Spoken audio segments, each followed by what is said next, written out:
தமிழ்நாட்டில் மேலும் 12 ஊர்களில் பணிபுரியும் மகளிருக்கான தோழி விடுதிகளை அமைக்கும் பணிகளுக்கு முதலமைச்சர் மு.க.ஸ்டாலின் அடிக்கல் நாட்டியுள்ளார்.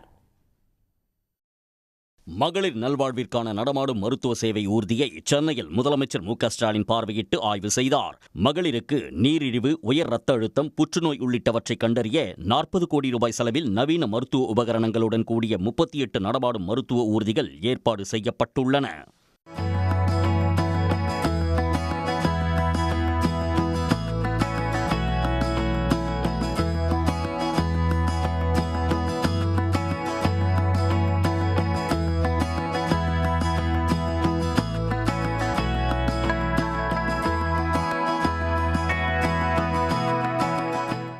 ராயபுரம் அரசு குழந்தைகள் இல்லத்தில் 7 கோடி ரூபாய் மதிப்பிலான புதிய கட்டடத்தையும் முதலமைச்சர் காணொலியில் திறந்து வைத்தார்.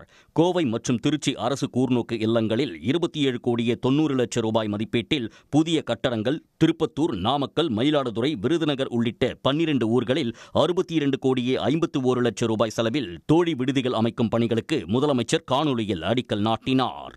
62.51 கோடி மதிப்பீட்டில் 740 படுக்கை வசதிகள் கொண்ட 12 புதிய தோழி விடுதிகள் கட்டுவதற்கு மாண்புமிகு தமிழ்நாடு முதலமைச்சர் அவர்கள் அடிக்கல் நாட்டி சிறப்பித்துள்ளார்கள்.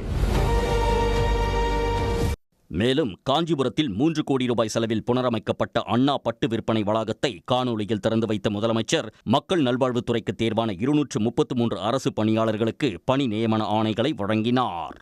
உடனுக்குடன் செய்திகளை தெரிந்து கொள்ள சன் நியூஸ் பெல் ஐகானை கிளிக் பண்ணுங்க.